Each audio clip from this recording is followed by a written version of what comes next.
Bernardo at Fokerson family nag-private dinner sa Concha kagabi.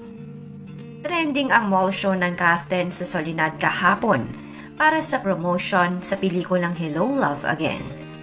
Nagpakilig lang naman ang Kathden sa pamamagitan ng pagkanta nila sa mga fans na dumalo sa nasabing mall show. Unang lumabas si Alden at kumanta ng Dilaw. Sumunod na lumabas si Catherine at kumanta ng Kahit Ayaw Mo Na. Sumunod, dito na nga nagsigawan at naghiyawan ang lahat dahil nagduet na silang dalawa. Kinanta nila ang Pasilyo at huli nilang kinanta ang Raining in Manila na may pa-adlib pa ng sayaw. Ang panghuli ay ni-reveal nila ang kanilang bagong poster for Hello, Love Again. Nakunan pa ang pag-alis ng dalawa at pamimigay ng mga posters sa mga fans. Pero wala na ngang idea ang supporters sa mga sumunod na nangyari. Para sa inyong kaalaman, present sa nasabing event ang pamilyang Bernardo.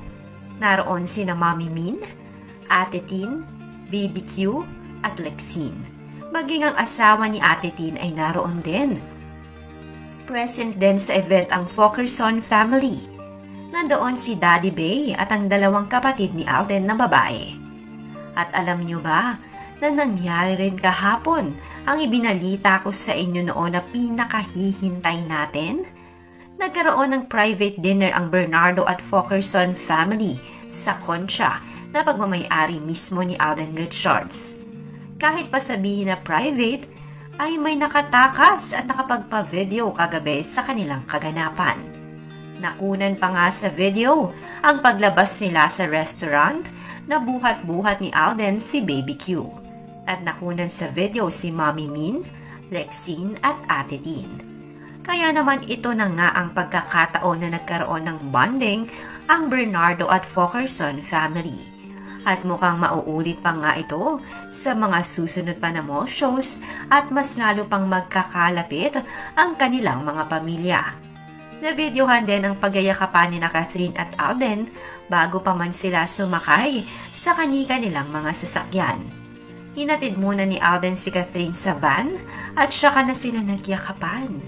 Ibang Catherine at Alden na nga ang napanood natin kumpara noong 2019. Dahil extra special na ang turingan at pagmamahal nila sa isa't isa.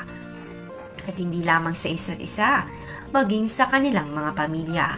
Kaya naman looking forward tayo sa mga susunod pa. 3, 2, 1! Our official poster, Hello, Love Again! Yes, palakpak ka naman! Yes! Pareho natin na nakita kayo gabi. Nakita, oh. Medyo similar siya, no? Dito sa first poster for Hello, Love Goodbye, but this time, syempre iba. Marami sila abangan. Bakit nga ba Joyous Gun? Yes, alam ko maraming, Joyous Gun sa likod ng shirt namin. Alam ko po marami sa inyo nagtanong after ng teaser, ano nangyari? What happened to Joy and Ethan? Ano nangyari sa kanilang relationship? Ano nangyari sa kanila individually? But aside from that po, ito pong pelikula namin ay, syempre, kung ang Hello, Love, Goodbye, inalay natin sa ating mga kababayang OFW. Still, this film is all about them. But now in a different country, which is Canada. And syempre, habang kinikwento namin ang storya ng ating mga dakilang bayaning OFW abroad, kasabay nun ang pag-unfold ng story ni Joy and Ethan. Kung paano ba sila binago ng panahon. So abangan niyo po, Hello, Love Again, November 13. Yes, at really, syempre iba na naman to. Sobrang naging masaya yung experience namin while shooting this in Canada. And parang isang buwan na lang. Papapanood na natin. Yes, malapit na. Yes, konti na lang. Napanood ko na yung teaser in a few days. Nakita na yung trailer. And excited kami na makita na yung lahat. And ngayon pala nagpapasalamat kami. Lalo po sa mga nagpa-block screenings. Nakikita namin yung mga posts nyo. Lahat na nag-ipon at nagpapakita ng excitement for our movie on behalf of the whole cast crew. Lahat na bumubuo po ng Hello, Love Again. Thank you so much for your support. Sobrang thank you. Thank you po. This is the mix of DJ Ruiz. She's fine, she's just fine with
This is the mix of DJ Ruel.